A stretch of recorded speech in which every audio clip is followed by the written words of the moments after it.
Olá, queridas e queridos ouvintes do Na Veia, Defensoria Pública e Sistema Penal. Quero mandar um beijo bem grande para os nossos queridos ouvintes e nossas ouvintes, porque eles são sempre carinhosos, atenciosos. A gente sempre recebe mensagem que nos motivam a seguir aqui gravando. Hoje o episódio vai ser curto, nós vamos falar sobre guarda municipal, e o episódio vai ser curto porque a gente já tratou dessa matéria em outros episódios. Só umas 17 vezes, né? Mas beleza. Mas beleza, a gente é um pouco monotemático. A questão é que teve aí um urubuçu, né, por esses meses, e a gente veio colocar aqui os pingos nos is. E aí, para ser bastante didático, né, vamos lá voltar para o começo. Tudo começou quando a sexta turma disse que guarda municipal não tem atribuição de força policial para fazer busca pessoal. Calma, gente, claro que em uma situação de flagrante, qualquer do povo, inclusive, logicamente, os guardas municipais, podem, nesse caso, até devem atuar. Mas o que a sexta turma pontuou foi que a Guarda Municipal, por não estar entre os órgãos de segurança pública previstos na Constituição Federal, não pode exercer atribuições das polícias civis e militares. Na opinião da sexta turma, a atuação dos guardas municipais deve se limitar à proteção de bens, serviços e instalações do município. Foi uma decisão de 16 de agosto de 2022, ou seja, há mais de um ano, nos autos do recurso especial 1977 119 de relatoria do queridíssimo ministro Rogério Schietti Cruz, que está aí de parabéns, né? Porque completou 10 anos no STJ. Inclusive, foi lançado um livro em homenagem a ele, e, logicamente, o Naveia foi muitíssimo bem representado por nossa querida Rafa H6, que escreveu um artigo lá no livro, em coautoria com Joana Matida, e eu ainda não li, porque o livro foi lançado recentemente, eu ainda não adquiri. Claro que vou ler, Imagina, porque. a gente tem desconto para comprar esse livro, É, será? Eu e acho Eu que você? vou Rafa ter, poderia porque dar eu um sou exemplar para a autora. gente, né? Eu vou ser, porque eu sou autora. Eu não sei quanto. Aí vai o pessoal da Migalha vai ouvir, não sei quantos vouchers eu vou receber, mas se tiver, eu vou distribuir. Aí. Ah, pensa logo E, nos colegas do Naveia, tá? Agora e valeu a esse pena 4 anos de livro, trabalho em junto. homenagem ao nosso grandíssimo, olha, vários cítimos, ministro Rogério Schietti, que é o mais citado no Naveia, sem dúvidas, ele tem artigos sobre todos os julgados relevantes. Então, tem também esse sobre a Guarda Municipal. Não sei quem são os autores, mas quando eu tiver com o livro em breve, a gente traz a informação e convida alguns, né, para comentarem aqui com a gente. Perfeito. E aí, a quinta turma ratificou o entendimento da sexta turma, e eu trago como exemplo o agravo regimental no HC 771-705 de São Paulo. Então, a questão estava bem colocada, tudo andando bonitinho, até que, no final de agosto de 2023, para tudo, chega o STF e diz: guardas municipais fazem parte, sim, da segurança pública.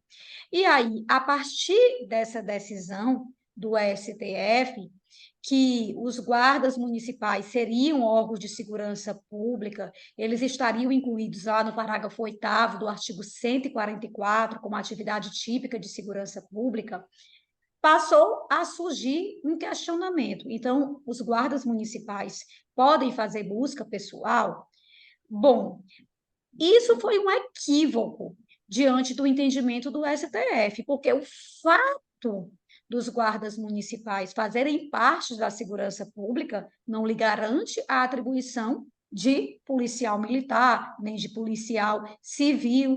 Ou seja, é preciso fincar que, mesmo diante da decisão do STF, não, os guardas municipais não estão autorizados a abordar e revistar pessoas. E aí ficou essa discussão, né? Muita gente defendendo que o STF teria ido ao encontro do STJ e outros defendendo que não, que as decisões eram harmônicas, e eis que no dia 27 de setembro vem o STJ no HC 830-530, uma decisão da terceira sessão do STJ, ou seja, juntando quinta turma e sexta turma, e decidiu o seguinte, que a decisão do STF não equiparou os guardas municipais à polícia ostensiva lícita, ou seja, que de fato eles não têm atribuição para abordagem pessoal em que pese integrem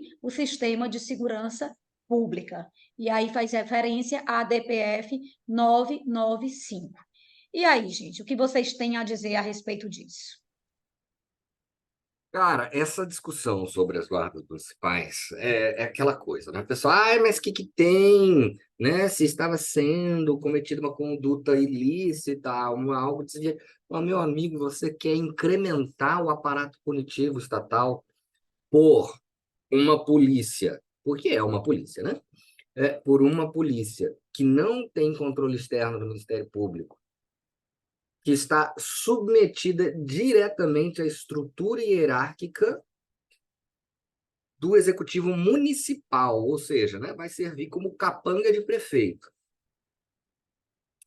E agindo sem treinamento, agindo de forma absolutamente arbitrária, e você acha que isso é normal? Peraí, a atividade policial do Estado é uma atividade regulamentada, é uma atividade que deve ser fiscalizada. Eu acabei de ver aqui, né? Chegou para mim uma notícia que a PF está estudando maneiras de se evitar que o Supremo e o STJ invalide as suas ações. Porra, é só seguir o regulamento que não vai ser invalidado, né? Segue a Constituição, segue o Código de Processo Penal, etc., que não vai ser.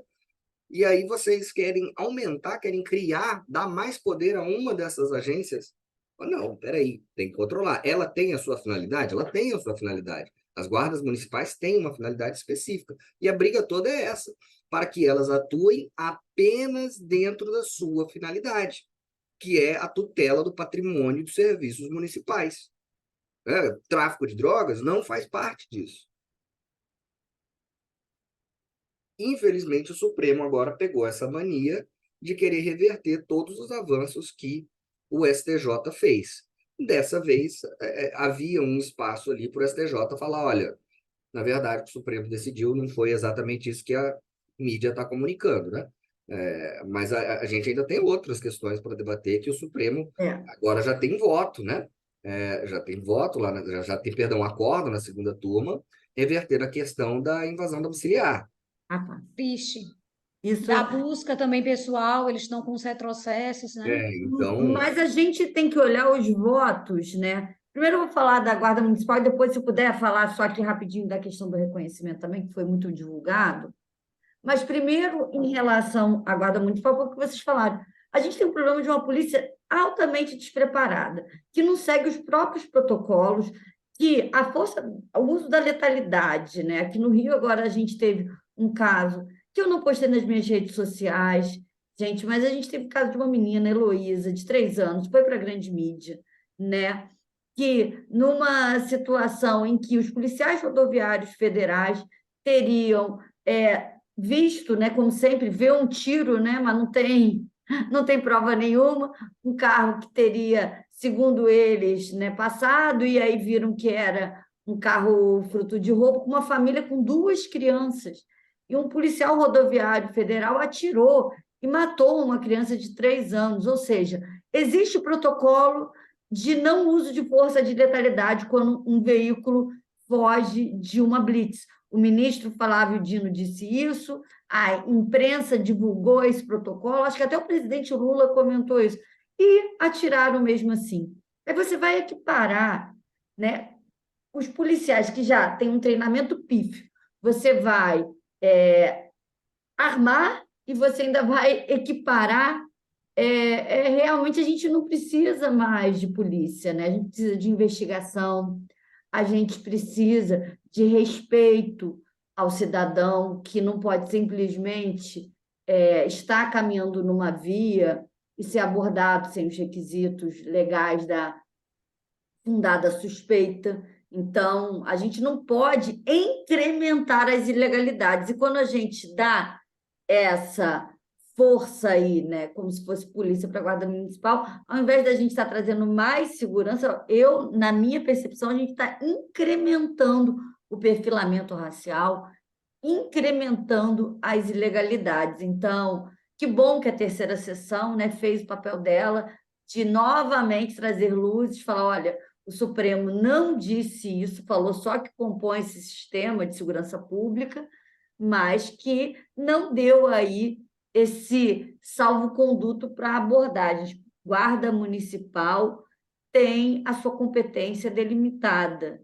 Então, não quer dizer que falou que faz o sistema de segurança pública, sim, num sentido lato, mas não quer dizer que é polícia, gente. Aí as pessoas já querem fazer uma interpretação enviesada. E só para fechar, em relação, talvez isso até valeria um episódio, em relação à questão do reconhecimento de pessoas, que muito se divulgou um voto do ministro Luiz Roberto Barroso, no sentido de que ele teria infirmado a decisão do STJ em relação ao reconhecimento de pessoas. É muito importante que nós observemos que a gente não pode se ater só à ementa, né, de um julgado. Então, como eu sou CDF e dei até o curso na Escola Nacional de Defensores Públicos, e aí fui pegar esse julgado, né? Porque a gente repete uma mentira várias vezes e ela vira verdade. O julgado do ministro Barroso, ele, na ementa, infelizmente, ele fala mesmo que o 226, o descumprimento, seria uma mera recomendação ao cumprimento. Mas quando você vai ler o julgado, e aí ele cita, dentro dessa coisa que seria mera recomendação, um julgamento da relatoria da ministra Rosa Weber de 2015. Então, ele julga um precedente bem antigo, ele não bota um precedente novo. Mas quando você vai ver o julgamento, ele coloca no bojo ali, que é a prova do reconhecimento não é a única prova no processo. E no processo a gente teve prisão em flagrante no carro, em que teria, onde estaria o ocupante que teria perpetrado o roubo, foi arrecadada a mochila da vítima, o réu confessou, levou. Aí a gente pode, né, analisar se as circunstâncias ali daquela prisão foram legais ali do corréu. E aí o corréu, esse réu voluntariamente delatou um outro corréu, né? A gente aqui, né? E contém ironia. Na casa do corréu foi encontrada a arma de fogo utilizada no crime. Então, se divulgou, a partir da ementa, que o Supremo teria passado a decidir contrariamente ao que vem decidindo no STJ, mas, na fundamentação do voto, o ministro deixa claro que não está condenando com base no reconhecimento, e sim em elementos contundentes acerca da autoria, gente. Então, eu só queria falar isso, a gente tem que ter muito cuidado, porque quem quer punir vai usar qualquer, para quem quer, né? Ponto e vírgula. Então, vírgula é ponto, eu não sei qual é. Gente, ponto é vírgula ou vírgula é ponto, gente? Ponto é vírgula, né? Na Ponto expressão. é vírgula mesmo, então falei certo. Então, para quem quer achar uma brecha no sistema para continuar punindo, sem qualquer critério de valoração da prova, epistêmico e qualquer coisa, e para quem quer continuar esculachando pobre na rua, preto e periférico, guarda municipal também pode tudo. Então, vamos olhar aí com olhos de ver esses julgados para a gente não reproduzir um discurso equivocado das decisões do Supremo, que tem, sim, em alguma medida, regredido aí os entendimentos, tem feito essa, como falou na busca pessoal e nas buscas domiciliares, ela realmente tem sido infeliz as novas decisões, mas em outros temas tem mantido os bons julgamentos do STJ. Cara, E Rafa, você aí, faz um alerta muito importante. Eu queria só citar um caso rapidão, Gina, porque eu fiz essa semana. A Rafa fala, e isso a gente sabe, né? Nossa cultura jurídica de deferência aos precedentes dos tribunais superiores é uma cultura de deferência às ementas, e não a ratio decidendi efetivamente. O que é absolutamente ridículo, absurdo. Eu peguei uma imputação de desobediência. Eram outros delitos, mas tinha lá desobediência, e era desobediência à ordem de parada, né? o policial mandou o sujeito parar e ele correu. E o promotor incluiu na imputação a desobediência. E ainda citando, né, que o STJ teria decidido em recurso repetitivo, etc. Eu falei, gente, mas não foi isso que o STJ decidiu. Né? O tema 1060, quando fala, e de fato eles reconhecem a tipicidade da conduta de desobedecer a ordem de parada, é do motorista, né? É da pessoa que está conduzindo o veículo. Só que na ementa, eles não especificam que é do motorista. Para você ver que é do motorista, você tem que ir no julgado. E aí o promotor pediu, olha isso, pediu a condenação, isso já era alegações finais. Denunciou, denúncia foi recebida, ou seja, o juiz não percebeu, e pediu em alegações finais a condenação, citando o 1060, né, o tema 1060, quando claramente nunca leu o conteúdo do julgado, que basta você abrir, que fala lá, olha, motorista, não sei o que. Enfim, fica aí o alerta da Rafa, muito importante. Gente, leiam o conteúdo dos votos. Sei que tem uns votos que são super prolixos, pedantes, aqueles votos de 170 páginas, para às vezes o tema exige mesmo um aprofundamento teórico, às vezes nem tanto, mas tem que ler o voto para você saber a ratio, porque o que você quer importar para o seu caso não é a ementa, é o fundamento de decidir. Tá? Então, alerta da Rafa importantíssimo. Gente, e a letra da Rafa também já foi feita por Lênio Streck, né, que usa até o termo imitarismo, que a gente se preocupe de fato, né, em ler a decisão. E aqui, só para fechar, teve o lançamento, né, desse livro, que Rafinha estava lá representando na veia, escreveu um artigo. Eu achei interessantíssimo um trecho da fala do ministro Schietti, que eu acho que vai justamente ao encontro do que o STF vem desfazendo com relação aos avanços do STJ na salvaguarda dos direitos e garantias fundamentais em conseguir enxergar o processo penal, não apenas como a busca da verdade, mas, sobretudo, como um contrapoder, né? Um lugar em que se deve garantir direitos deve-se garantir direitos fundamentais. E aí eu achei interessante o que ele disse, né? Ele disse que é um magistrado que não culpa as tradições e os costumes para deixar de enfrentar e combater atos de covardia, de insensatez, de desapreço pelo próximo, de indiferença à dor alheia, de desigualdade e opressão. E é precisamente isso que a gente vê quando a gente vê o avanço da abordagem policial, da questão da invasão de domicílio, porque nós somos pessoas privilegiadas, né? De fato, ninguém vai entrar num prédio ou num condomínio de uma classe média ou de uma classe alta para invadir. Uma pessoa branca circula, vai para a academia a pé, vai no supermercado e não vai ser abordada, mas essa não é a realidade do nosso povo preto e periférico, e a gente precisa justamente de um juiz, de mais magistrados que tenham esse perfil de inquietação do magistrado Schietti Cruz. Então, eu finalizo aí a minha participação nesse episódio, trazendo esse trecho da fala dele. Vamos aqui, então, parabenizar, né, de público aqui o ministro, né, que merece todas as nossas homenagens. Eu vi esse trecho aí, acho que foi a Priscila Cavalli, né, que publicou. Eu vi no Instagram da Priscila um Eu trecho. vi no da Helena Morgado, apesar de que eu Ah, também sigo a Priscila, as duas são super queridas. maravilhosas. Priscila está devendo aqui uma participação para a gente.